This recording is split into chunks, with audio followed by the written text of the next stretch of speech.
Welcome to the Luxury Travel Innovators podcast.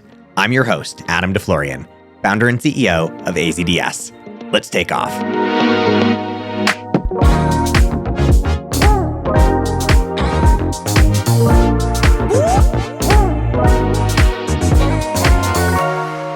Live from the beautiful Hotel Casa del Mar penthouse, I'm joined by Charlie Lopez-Quintana, the Vice President and Managing Director of ETC Hotels, which includes the iconic Casa del Mar and Shutters on the Beach in Santa Monica.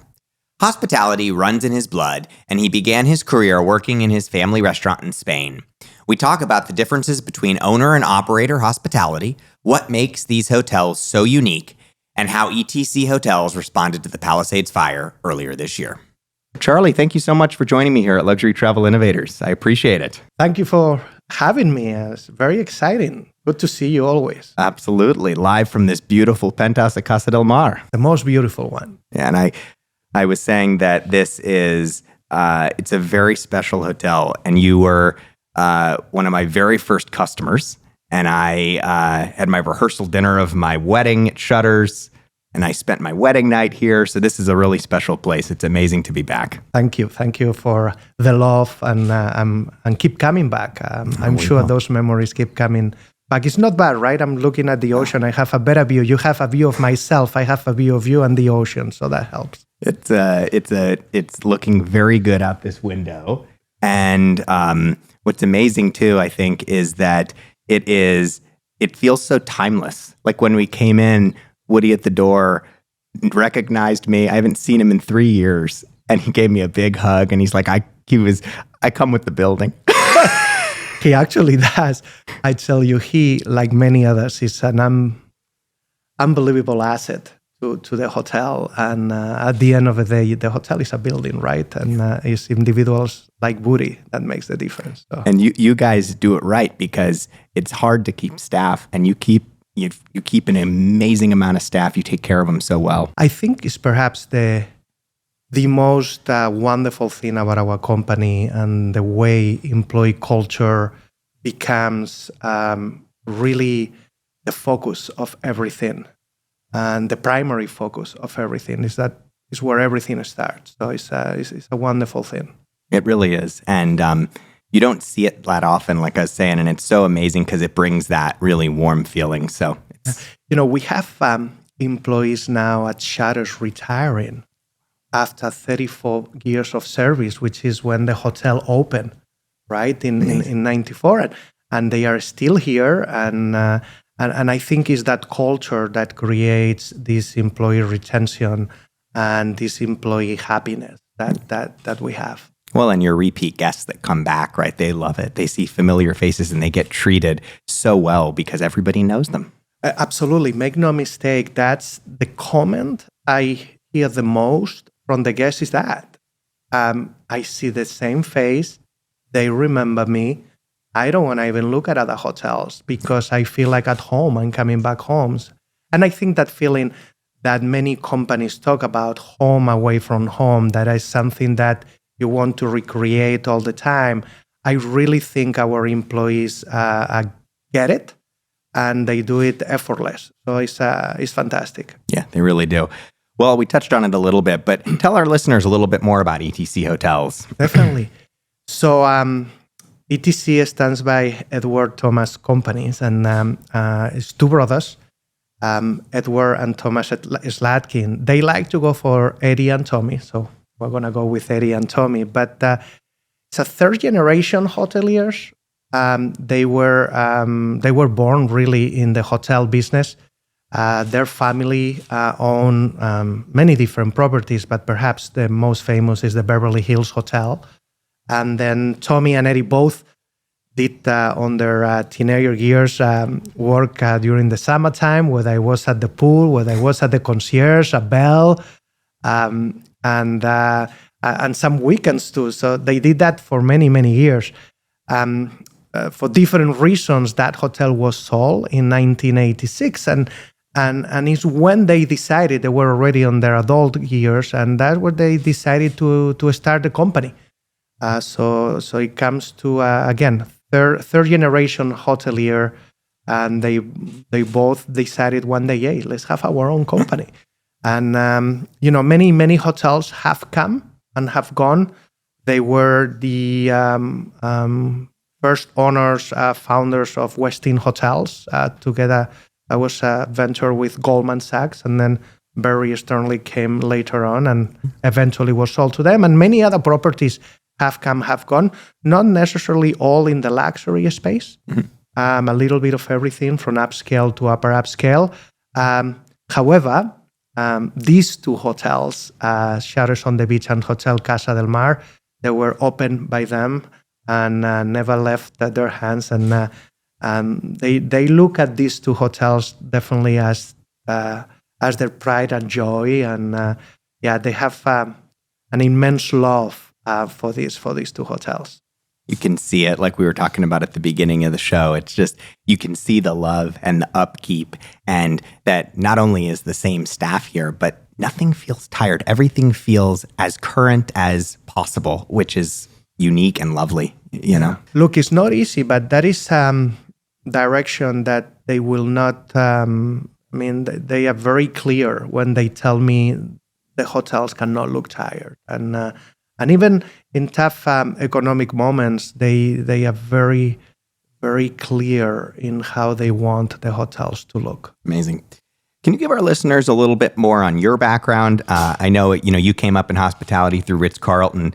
How does the Ritz-Carlton training program still have an impact on you today, and just your background in general? Right, almost 15 years with Ritz-Carlton. But before that, perhaps, Adam, I would like to go back to my family.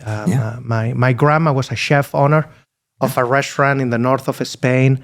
My auntie was in charge of the front of the house, and eventually she became the owner of the restaurant. And my dad, that is a chemical engineer, will always go on the weekends to help mom.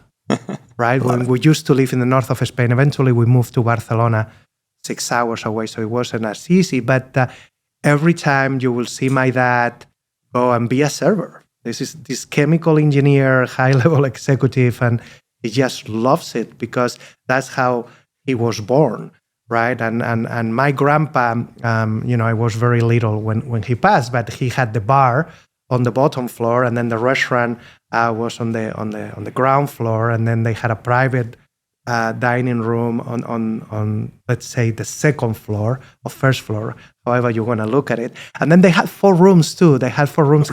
It was a bed and breakfast with a breakfast, right? It was a lunch and dinner type of thing. But long story short, I did, since I was little, very little, help polishing silverware, china, glassware. And I was about 14, 15 years old when I was a server for the first time. So I still remember going back to the kitchen, and I come back with this huge smile after dropping my first plate on a table, and so happy, so proud. And my grandma looks at me and say, "Why are you so happy?" I say, "Well, Grandma, I'm a server. I went to the table and I say, look at your hands. Grandma, they are clean. Like you always say, they are clean." Say, "Charlie, they are empty. This is the first time and last time you come from the dining room empty-handed." So that was one of the lessons of Grandma. Look, I learned a lot of the work ethic and the effort that it takes to run a restaurant, a family restaurant from my family. And I think that was the first learning, right? That like many Spanish boys on those days, and still today, I wanted to be a soccer player, right? And that didn't happen. But for a moment, I didn't want to go to college. So when I finished high school, I said, "I'm not going to college. I'm just going to focus on soccer." And my dad says, "Over my dead body." So I had to, and I decided hospitality industry and tourism because that's what I felt somehow interested on, and I felt it inside myself, and that was because of Grandma and my aunt and even my dad, seeing him since I was a kid, a toddler, really working in the restaurant on the weekends. Hospitality in the blood. Yes, hospitality in the blood. And then going back to your question about Ritz, I feel extremely fortunate of my times. Of my time at Ritz-Carlton. It was, again, almost 15 years, but I was one of those that I was at Ritz-Carlton pre-Marriott and post-Marriott. I was about 6 years pre-Marriott and about 8.5 after, and the learnings are totally different, but extremely powerful, all of them. I think the Ritz-Carlton, initial Ritz-Carlton, of this culture, service culture based on excellence, on a defect-free experience, and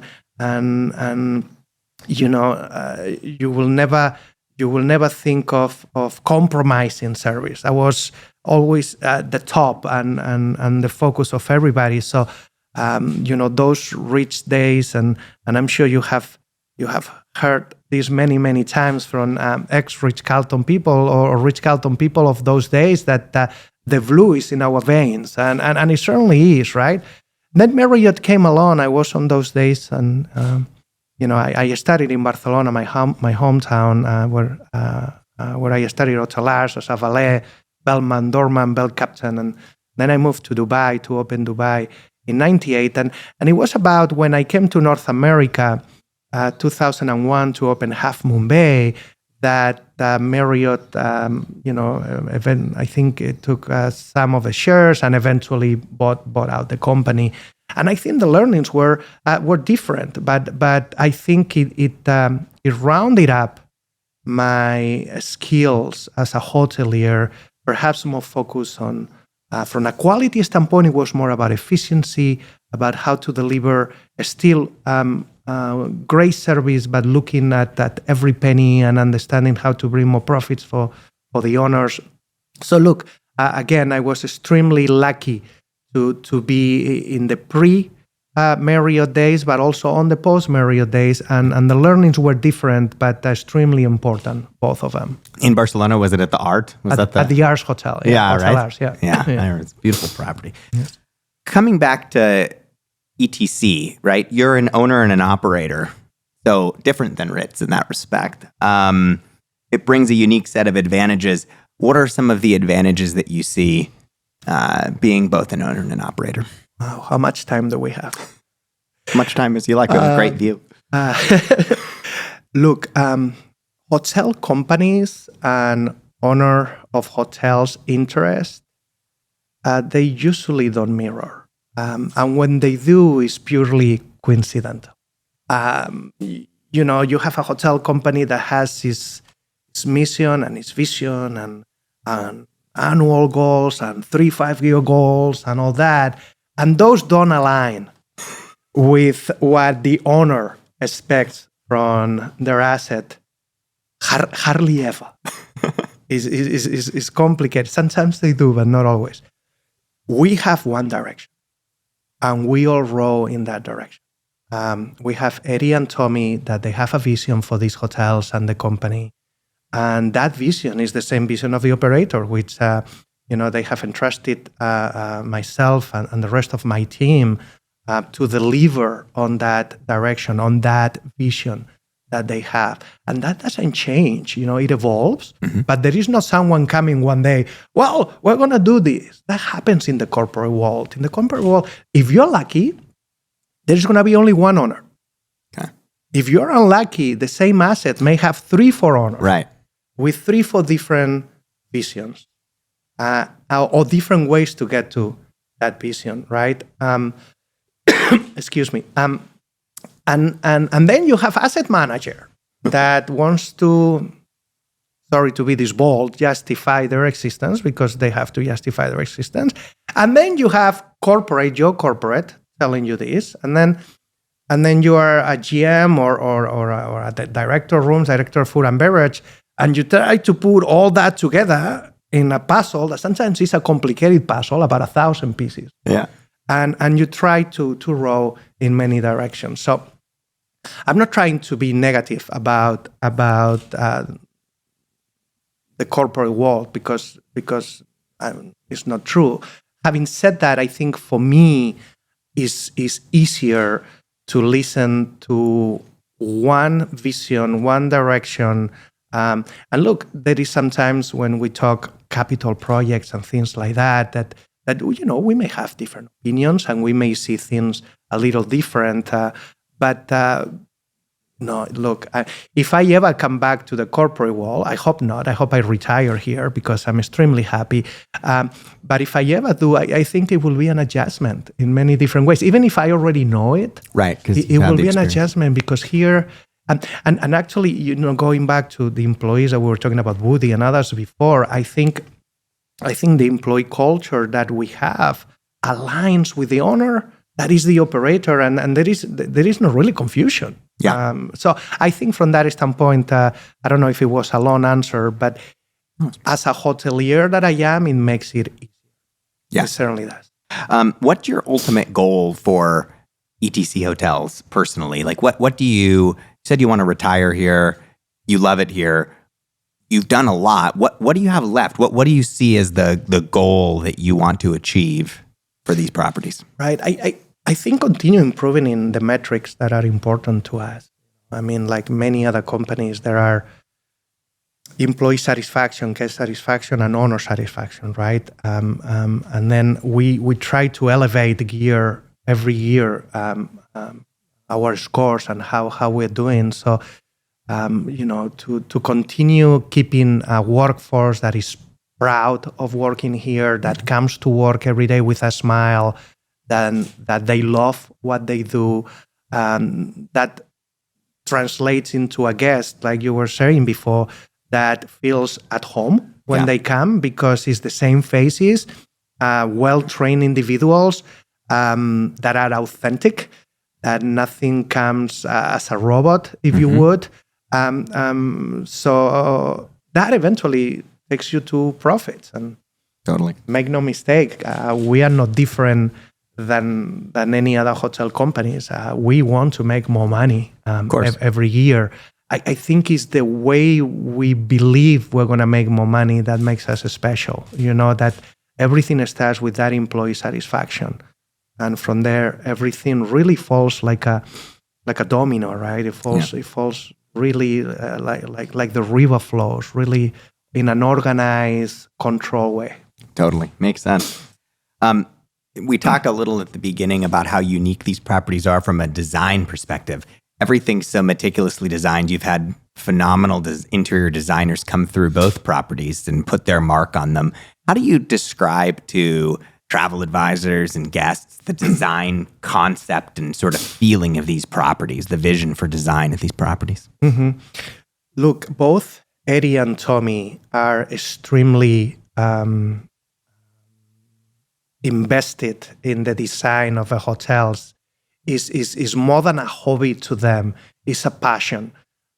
When they think of these hotels and they think of their houses, when they have guests at their house, this is how they feel of the lobbies of these hotels, of the guest room of this hotel. They think it's the guest room at their house, or they think is the lobby entrance of their house, and they want the quality of the furnishings, the look and feel to be super homey, super comfortable, but at the same time of the utmost quality. Yeah. So I think, yes, you said, names from designers, so many. Michael Smith, perhaps is the most famous. He did the White House for Michelle and Barack Obama, and he only does residential. Yeah. So these are the two only hotels that he has designed from an interior design standpoint, both lobbies. The new lobby at Shutters is different. It's not for him, but the old used to be, and the guest rooms. And the new lobby is the firm Nikki Kehoe that I think they did a fantastic job. We can talk maybe a little bit more about that, but we have a brand new lobby that we finished this January. So let's talk about that. I'm curious to hear about it. Yeah, it's 3 months old. It's total departure of what Shutters lobby used to be from. Before used to be a little more of the darker colors. Yeah. And now it's different. It's more whites, more light colors that makes that lobby really, in my opinion, blend with the sand, the beach, and the ocean in a more magical way. I think it's more open up. We have changed the front desk of position, the concierge. We have curated a more semi-private area for the concierge, and the quality of the furnishings is unbelievable. Look, it's a lobby, and it's almost $5 million conversion, and we are extremely proud of what the repeat guests are saying. It's crazy because they open the door and like that, whoop! What happened here? Is it light? It's much lighter, right? Okay, yes. I can't wait to go walk over and look. Yes. Yeah. They are like, what happened here? And they are, I love it. They take this pause of 5-10 seconds and it sinks in and they say, I love it. And that face on the repeat guests when they open the door and then that excitement that comes after that. Look, I love the old lobby so much that I wasn't sure what was going to happen because it was a full departure and I didn't have it together. I'm not gonna lie, but I cannot be more happy about how everything turned. Is the chess table still there or it's gone? Gone. Or is there a new chess table or chess table is out? Out. No more chess table, Adam. Sorry. But you can still drink rosé there. All day. Perfect. That's perfect. Do you mind talking a little bit about Santa Monica as a destination, right? It's a very unique little place, right? Because it's its own city, it has its own mayor, right in Los Angeles. You're the only two hotels actually on the sand in Los Angeles. Everybody else, of course, you have to cross the street. What makes this place so special? So look, the location of the hotels, as you mentioned, is unbelievable. We are extremely fortunate to be the two only ones that are on the beach. But then you are in an urban environment. I think the city resort concept or the urban resort concept, and both hotels combined is truly like a resort-like, right? 4 restaurants, 2 spas, 2 lobbies, the beach in front of you.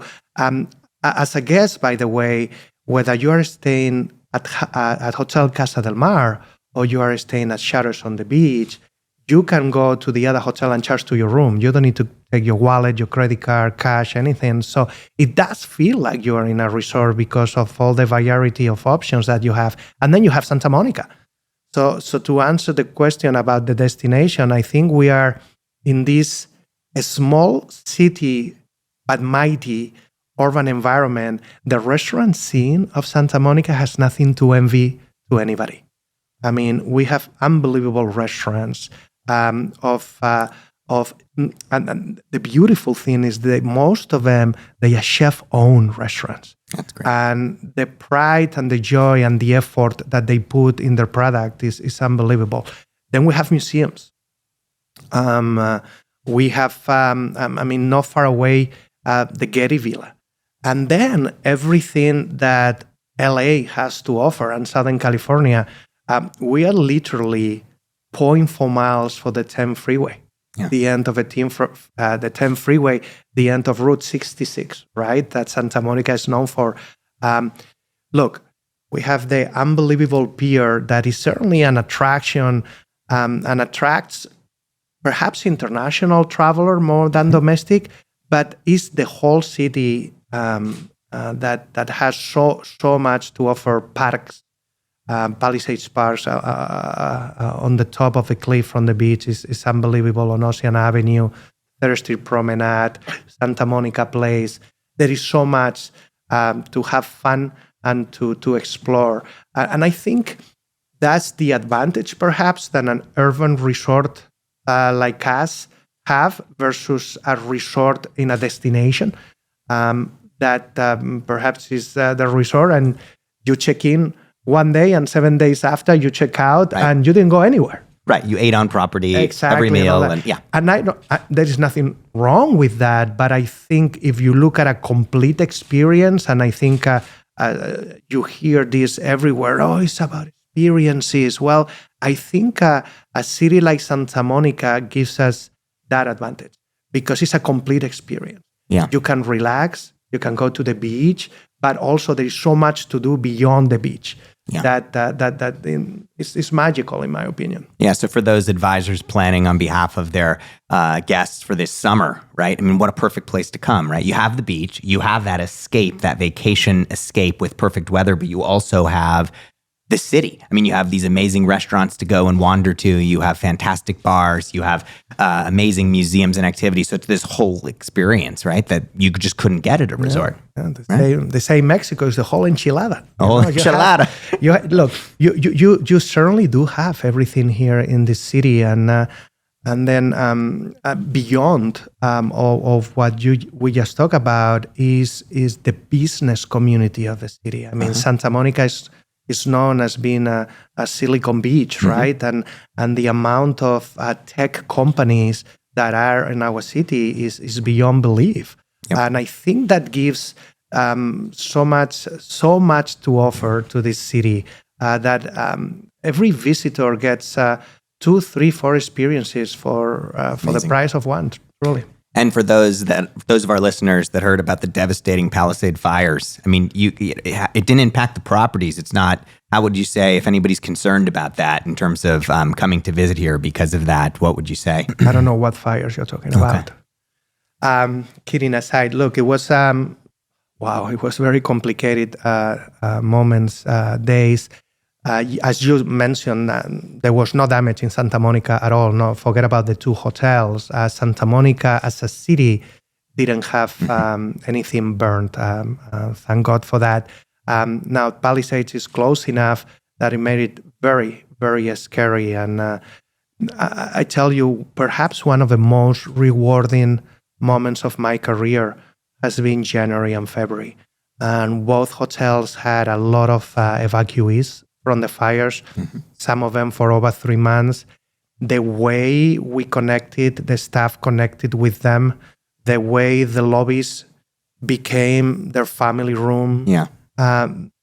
Look, I can't tell you, and I've done many openings, and there is something very special about opening a hotel or a resort, but the letters and the comments that I've gotten in the last 3 months of evacuees that stay at our hotels is I don't want to get teary, but is extremely emotional, but at the same time extremely prideful. What they had to say about the staff and the way they were treated. We did many things. Obviously, we discount rooms by 50%. Some other ones raised the rates. We did the opposite. The right thing. I think so. I think it was the right thing. We discounted dry cleaning. We actually did a wash and load for $40. Oh wow! What you will spend in any laundromat? Yeah. Well, we did it for them. Said, let us know when you have a full load, and we'll do it for you. Wow! $40. Just one price. One load, $40. It doesn't matter what it is. Discount food and beverage in all the restaurants. Look, I think if you don't do that, you cannot call yourself a good neighbor. Totally. And we're very proud of what happened here. And again, super rewarding to hear from the evacuees themselves how we made them feel. Yeah. Well, and these are guests that they live here, right? So when they have family and friends coming, and it's just not only the right thing to do, which is the most important thing, but it's also from a business perspective, the right decision, right? When they have visitors, when they have friends, they run businesses, when they need places for their colleagues and family to stay, they're going to put them here because you guys took care of them. We hope so. And they are telling that to, there was, Mr. Mayor, one of them, told me, Charlie, make no mistake that we're not going to forget this. Yeah. And I think that resonates that we did the right thing. When you hear that type of feedback, you did right. I love that.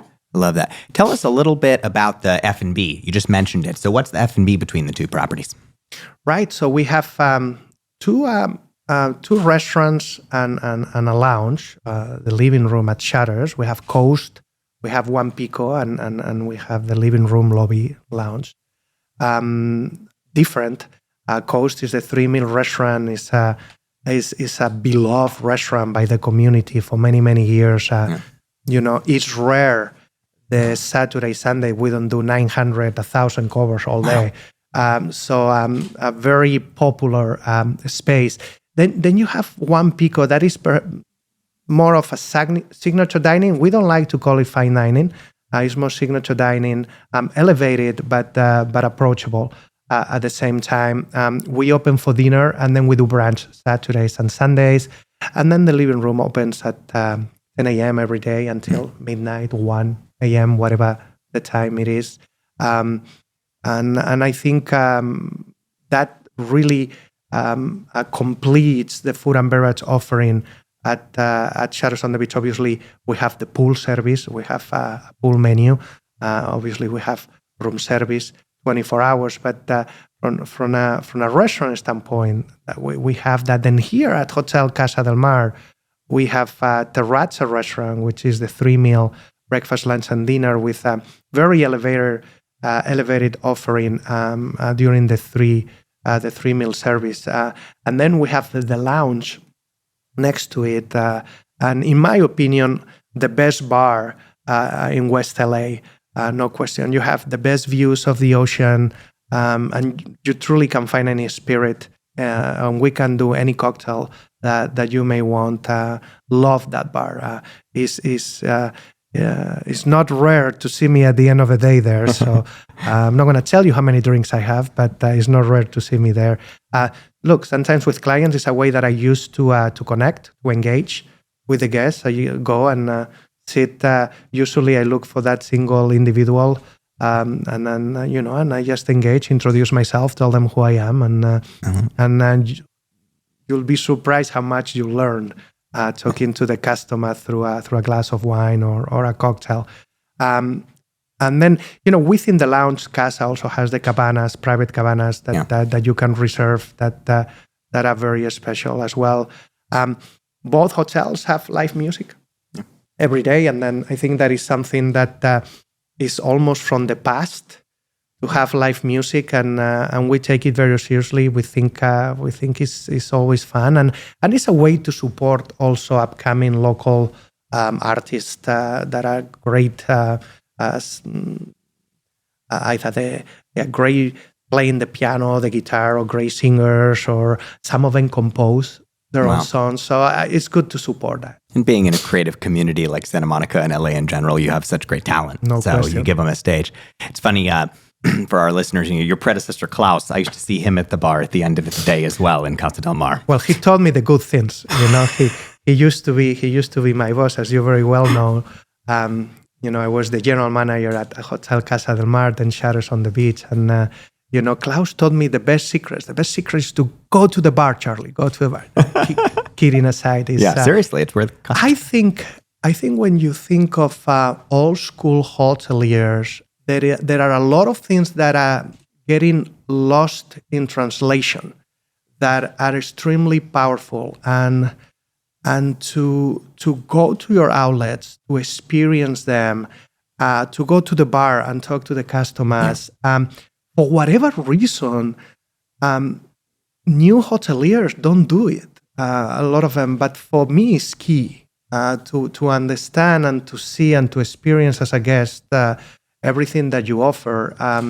It's extremely important for you to know how things go. I totally agree. I think it's a lost art. You go to what makes a great hotel is the GMs, the MDs, the team, even the corporate team. They're there, they're present, and people know who they are.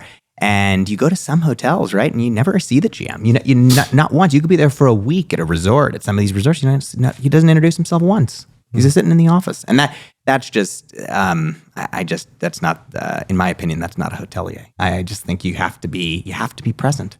I couldn't agree more. So something else we cover on Luxury Travel Innovators, because we have to now, is AI, because it's the buzzing topic, right? What are your thoughts about AI and ETC hotels in terms of utilization of it, whether it's from a marketing perspective, don't have to cover that. You can if you want, but operationally, just your thoughts in general. What do you think? I'm learning, Adam, and I actually listen to experts like you and others on what AI means. My hotelier hat tells me that in the luxury space, I don't think AI is going to change much. Actually, I hope it doesn't. I'm hopeful that it will not, in the sense that luxury service is about engagement, it's about people, it's about connections, it's about partnerships. So I hope technology doesn't change that, because I think it's the heart and soul of a luxury hotel property, right? Now, on the heart of a house, whether it's through marketing, whether it's PR, whether it's perhaps some human resources efficiencies, security, even Security for sure. Especially trafficking. That's a huge one. Yeah, I think there are definitely things that, and as I told you at the beginning, I'm still learning. A lot about this, and but I do think that on the heart of a house, AI may be extremely helpful to hotels. I want to go back. I hope in the front of a house, at least in the luxury space, doesn't have much to do with our future. For whatever reason, I think I'm wrong, but I'm going to do whatever I can to keep the luxury engagement and the connection with the guests remain the way it is now, right? So I don't know if I answered your question, you did. But that's my feeling. Yeah, you're saying there's efficiency to be had in the back of the house, but front of the house is about human-to-human connection, and you want to keep it that way. I firmly believe so, yes. Yeah, I agree. It's wonderful. So every episode of Luxury Travel Innovators, I always end with 3 rapid-fire questions. That's my go-to close, and so I'm excited to ask you these. I've had a lot of similarity in a lot of these answers with the folks that I've recorded with, and I've had a lot of differences. So I'm so intrigued to hear what you have to say. I'm from Spain. I'm gonna be different. I love it. All right. So personal travel coming up. What are you most excited about? Where are you going? Or where do you want to go? Well, it's going to be about 9 weeks from today. I'm counting the days, Adam. Look, I have a very special trip because my dad is turning 80. Oh. So we're doing a special party in Spain. So obviously kids are coming, my wife also. But we're going to do it in a special way. My wife and I are going to start, we fly June 21st. We arrive to Barcelona on the 22nd. And then we go a little north to Costa Brava. And we're going to spend 2 nights in Costa Brava. And it's Sant Joan, which is in Catalan, Sant Joan. And it's a very special party, traditional party for many, many years, about bonfires on the beach and all families coming to the beach, to the street and being together. So it's the first time my wife is going to experience it. And we're gonna get together with my high school friends. So it's gonna be a lot of fun. It's really the summer solstice celebration, if you would. But it's a wonderful tradition that goes really through the whole Mediterranean. Oh, wow. But we're gonna go again to La Costa Brava. Then we're gonna go back to Barcelona airport, and we're gonna take a flight. We're gonna go to the Amalfi Coast. Oh. So we're gonna fly to Naples. We're going to spend 1 day in Naples to visit the craziness, but also we're going to try the best pasta in the world. I don't know if you know, but Vittorio, our chef at Shutters, is actually from the Amalfi Coast. Is Napolitano. So he already told me where to go, what to order. So very, very excited about it. So 1 day in Napoli, we're going to go take the ferry from Napoli to Capri, spend 2 days in Capri, and then 3 days in Sorrento. So we're going to do 6 days in Italy, and then from there we're going to fly to Menorca. Menorca is perhaps the least known island of the Balearic Island.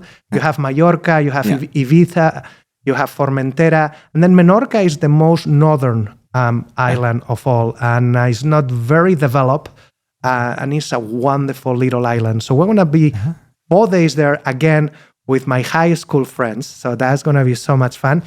And then we're going to finish in Valencia, where my sister lives, and we do the party for my dad. So 18 days of a lot going on. You always want to, put as many different cities and towns and in this case, islands. A lot of movement. But I personally like it that way. You always say you need a vacation to rest from your vacation. That is going to become true when I come back. So we'll see how it goes. Sounds epic. Sounds so memorable. Yeah. Amazing. It's going to be. I love it. So the show's all about moving forward. It's innovation in travel. But for a second, we're going to look back. We're going to reminisce on the past. And you touched on this a little bit earlier, but I'll ask you it again. What do you miss about the glamorous days of travel? About the past, right? It could have been the Ritz-Carlton ashtrays with the lion in them. It could be the way air travel used to be. It could be anything. Blue glass.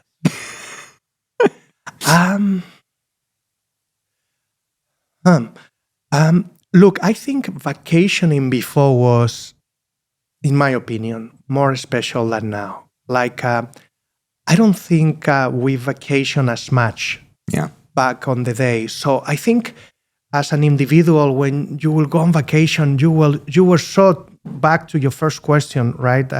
Your rapid question, is like you were so looking forward for 6, 7, 8, 9 Anticipation. months. In fact, you were finishing the vacation and you were thinking, where am I going to go next year? I think we're very fortunate now that we vacation 3, 4, 5 times a year. We do no long trips like this one that I just told you I'm going to take, but we do take these 4, 5, 6 days kind of getaways, quick getaways.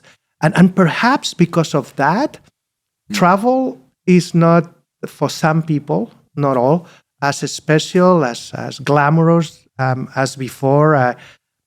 I think that glamour of the fine china, the fine glassware, silverware, tablecloth, these fine, super refined napkins and table. Look, I think that's perhaps has evolved to a different place. I'm not saying bad or good, but I miss that a little bit. This. Yes, we still have 3 and 2-star Michelin restaurants, but the 3-4 hour experiences on a restaurant, I think that's passé, that's past. And sometimes I miss it. So I don't know if I answer your question, but perfectly. That's perhaps what I miss. I miss that how special vacations were before, and from a luxury space, how so very refined in every little touch they were. I think luxury, like everything, has evolved to a different place. Again, no better, no worse, different. Yeah. But perhaps I miss that, yes. Totally. Yeah, time is one of those things too, right? That like you think about it, it's not only was the anticipation phase sort of greater, but the disconnection, being able to turn off the phone and enjoy your time, be present. Phones. Ugh. Phones. Yeah. That's very powerful. I do my very best. I was last year in Bora Bora, and my wife forced me to, but I was 3 days without a phone. I obviously lied to her, so I will check my phone here and there. But I need to tell you, there is something about the phones that had changed travel. Yeah. To your comment, it has changed travel in many different ways. I think we do not disconnect enough. Whereas before, I remember before cell phones, even forget about internet browsing on your phone and all that we do today. But even before cell phones, when you could only talk and send text, I think that started to stop the disconnection when you were traveling. Yeah. And I think that was one of the most beautiful things when you were traveling before. You truly disconnected from everything. Yeah, totally agree. And finally, what innovation in travel doesn't exist today that you think is missing? And it doesn't have to be technology, just something that would make life easier with travel. Well, I'm so glad you said it doesn't need to be technology. No. We always talk all the time about technology, and I know it's part of what especially you on my do, calls. It's part of what you do and what your company is all about, and it has helped tremendously our industry in many different ways. The movie Back to the Future? Of course, right. DeLorean and the Deflorian. The DeLorean, Deflorian. I would like to go back to simplicity. I think sometimes we try to overdo ourselves with poor results. I think quality never gets out of style, and I think simplicity is quality. I think you go to a restaurant and you have this super elaborated dish and you don't even know what you're eating. And then when we were talking about my trip to Italy, I'm just looking forward to this pasta with 3 ingredients. Yeah. Simple, but yummy and all that. And this is food and beverage, but also in the guest rooms, we're always thinking hoteliers, how can I do the competition? How can what is new? What can I bring to the rooms that is new? And sometimes I believe is the opposite. I think the future is the past. Yeah. Is how do I go back to the past to do well the future? Mm-hmm. Trends come back, right? All the time. And I think simplicity is a trend that needs to come back. How to deliver simplicity at the highest level of quality. Yeah. For me, that's luxury. And I think that's the direction we at least are moving. But I think it's something that the new customer, even the new people are looking for. Something that is simple, but that simplicity makes it unique. Totally. Like Chris Hemingway said on the recording, it's Da Vinci. Simplicity is the ultimate form of luxury. It's true. It is. It is. And I think that quest that started at one point, that rivalry between hoteliers, that was a very healthy rivalry, right? But I think we overthought things too much. Okay, what amenities new? Yeah. And sometimes we don't realize that the guests are not gonna really take advantage of it. Totally. And you just want to deliver an experience that is based on human touch, that we were saying before, on genuine care and concern and connecting in a very emotional, passionate way with the customer. And I think if hotels are able to do that right all the time, that for me is the future, to go back to the roots of the past. Totally. Charlie, thank you so much for coming and joining me today. It's always so fun to have a conversation with you. I greatly appreciate your time. The pleasure is mine. I truly enjoyed this conversation, and I hope everybody understands my Spanglish. That's important. But no, kidding aside, thank you, Adam, for thinking of us, for thinking of me for this podcast, and the pleasure is mine. A true pleasure. Thank you. Thanks, Charlie. Thank you. Thanks for watching this episode of Luxury Travel Innovators. Be sure to hit the subscribe button so you don't miss an episode. See you next time.